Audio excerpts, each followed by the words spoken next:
bonjour mes amis et bienvenue aux Vitamines du Cœur. Aujourd'hui, je vais parler de quelque chose qui est vraiment proche à mon cœur, que j'aime beaucoup. Je parle de la coupe de communion. Vous savez, à l'église, très souvent, et je vous invite même et je vous encourage à prendre la Sainte Seine, même à la maison. Mais nous devons le faire de la bonne manière. Et je veux partager quelque chose avec vous qui va changer, révolutionner la manière dans laquelle vous approchez la Sainte Seine, que vous prenez la coupe et mangez le pain. Vous savez, Jésus, le jour ou le soir, avant d'être trahi et d'être crucifié, il a partagé avec les disciples la Pâque, amen, et il a donné aux disciples une coupe de vin. Et selon la tradition juive, il y avait 4 différentes coupes de vin. Et la 3e coupe était très significative parce qu'elle représentait cette coupe de fiançailles. Et de quoi est-ce que je parle? Quand Jésus leur a donné la coupe, il a dit, voilà la coupe, amen, de cette nouvelle alliance en mon sang. Et il disait maintenant, je vous donne ma vie. Et à ce moment-là, quand les disciples ont bu cette coupe, ils savaient exactement de quoi Jésus parlait. Qu'ils étaient sur le point de rentrer dans une alliance pour la vie. C'est-à-dire que Jésus donnait sa vie et que maintenant ils allaient appartenir à Jésus et à Dieu pour toute leur vie. Ce n'était pas quelque chose qu'ils ont fait à la légère. Ils comprenaient exactement ce processus ou ce geste. Et ça représentait en fin de compte le processus ou la tradition dans la culture juive quand un homme voulait se marier avec une jeune femme. Il allait vers cette nouvelle famille, vers le père, lui donner de l'argent ou quelque chose de précieux, amen. Et il avait aussi une coupe de vin et il l'a présentée à cette jeune femme. Et si cette jeune femme buvait cette coupe de vin, à ce moment-là, ça voulait dire « j'accepte de rentrer dans cette alliance, je deviens ta femme » à ce moment-là. Tu donnes ta vie pour moi, mais moi maintenant je t'appartiens. À partir de ce moment-là, qu'est-ce qui se passait? Le jeune homme retournait vers son père et commençait à préparer une chambre ou une maison pour accueillir sa nouvelle épouse.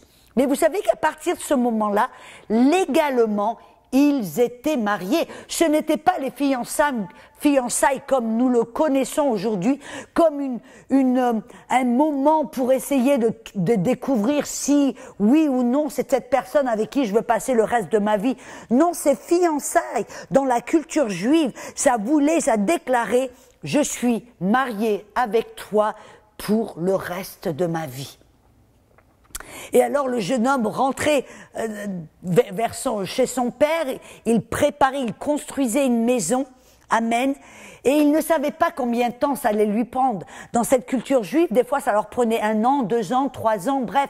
Et c'était une certaine période, mais pendant cette période, cette jeune femme qui était fiancée, ou je dirais même mariée, elle se séparait, elle n'appartenait plus à quiconque d'autre. Elle n'allait plus avec d'autres, parler à d'autres jeunes hommes ou même entretenir l'idée de se marier avec quelqu'un d'autre. Non, elle appartenait à ce jeune homme. Et à partir de ce moment-là, elle se séparait et elle se préparait pour le jour du mariage. Peu importe, elle ne savait pas combien de temps ça allait prendre, parce que le jeune homme allait venir pendant la nuit. Après, quand le père lui dit « Ok, maintenant ta maison est prête, va chercher ton épouse. » Amen. Et alors là, il venait pendant la nuit, des fois par surprise. Mais elle, parce qu'elle se préparait, elle se séparait, elle était là prête. Et elle était là, quand il arrive, elle était prête à partir avec lui pour rentrer dans la nouvelle maison qu'il avait préparée. Ça vous rappelle quelque chose dont Jésus a même parlé dans Jean 14, quand il a parlé aux disciples en leur faisant savoir qu'il était sur le point de repartir vers le Père et qu'il devait se réjouir pour lui Par contre, les disciples étaient tristes, ils étaient troublés. Jésus leur a dit, mais que votre cœur ne se trouble pas. Vous croyez en Dieu, ayez aussi confiance en moi. Il y a plusieurs demeures dans la maison de mon Père. Si cela n'était pas le cas, je vous l'aurais dit. Je vais pour préparer une place. Et lorsque je m'en serai allé et que je vous aurai préparé une place, alors je reviendrai et je vous prendrai avec moi, afin que là où je suis, vous y soyez aussi. Voyez, à ce moment-là, les disciples ont compris que tout comme un monsieur, un jeune homme qui allait se marier et donner cette coupe pour lui dire « Je veux me marier avec toi, acceptes-tu cette alliance ?» Quand elle buvait la coupe, elle disait « Oui, maintenant je t'appartiens, je sais que tu vas partir pour un certain moment que je ne sais pas, et tu vas préparer une place pour moi, mais je sais que tu vas revenir pour me rechercher, et là, on va avoir une cérémonie, et là, je vais passer le reste de ma vie avec toi, dans ta présence. » C'était exactement ce que les disciples avaient compris. Et c'est exactement ce que vous et moi, nous devrons aussi comprendre quand nous prenons la Sainte Seine. Ce n'est pas un rituel, amen, que l'on prend à la légère.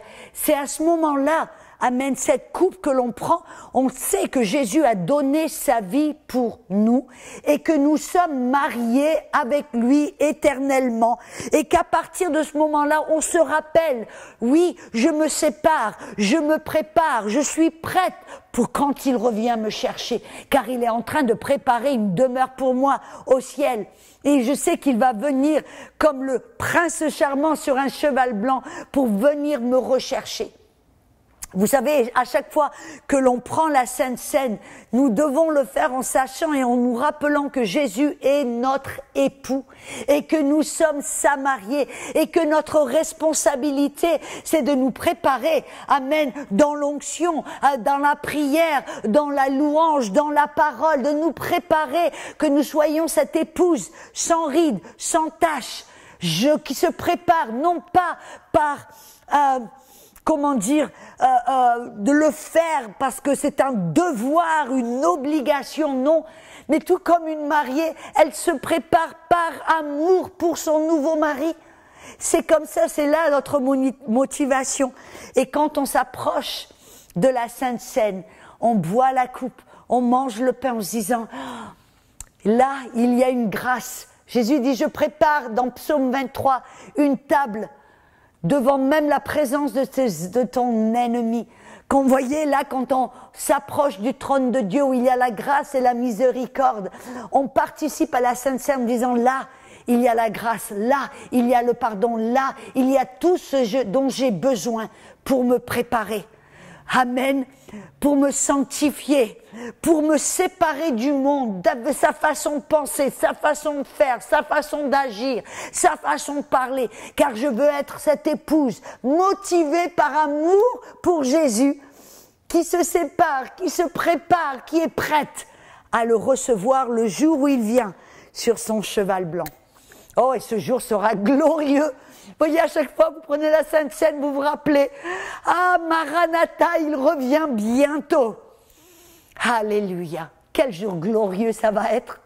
Ce jour du mariage où on va voir notre époux face à face et rester avec lui dans sa demeure pour éternité.